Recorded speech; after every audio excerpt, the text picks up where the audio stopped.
Hi, my name is Kirk Freeman, and I am so honored to have this opportunity to love, serve, and grow as a ministerial intern at UUCR. UUCR is clearly a vibrant and love-filled congregation, and I am eager to work alongside you to support the congregation's many ministries.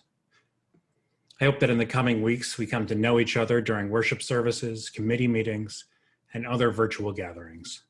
And I would welcome the chance to schedule an introductory phone call or arrange a time to have coffee together on Zoom.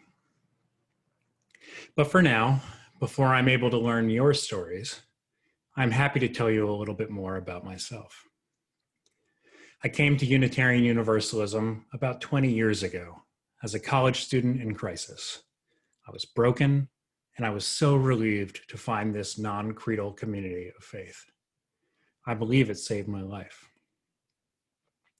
It was during that time that I first began attending All Souls Church in DC.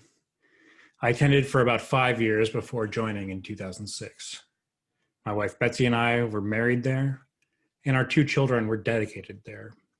We remain active members of All Souls to this day. My journey to seminary was a long one that likely began while I was a young child, attending a mainline Protestant church with my parents. They were both dedicated members and volunteers, and I spent a lot of time at that church.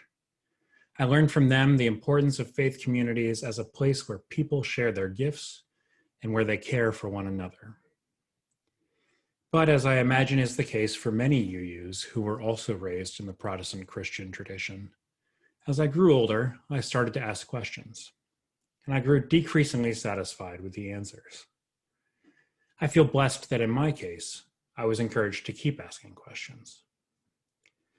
It was that memory of a loving faith community and that encouragement to keep asking questions that ultimately led me to a UU church as a college student in crisis.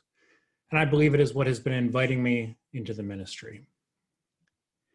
In 2017, after years of coming up with creative ways to say no to this invitation, it became clear that I could not say no any longer. It was time to finally step away from my career in politics and to begin formal training for the ministry. For the past 2 years, I have been a full-time student at Wesley Theological Seminary, where I am pursuing a Master of Divinity degree. I have felt my spirit come alive as I have deepened my identity as a Unitarian Universalist, while also reconnecting with the sacred stories of my childhood. And now here I am, with you at UUCR. I am so happy to be here, and I look forward to the work we will do together.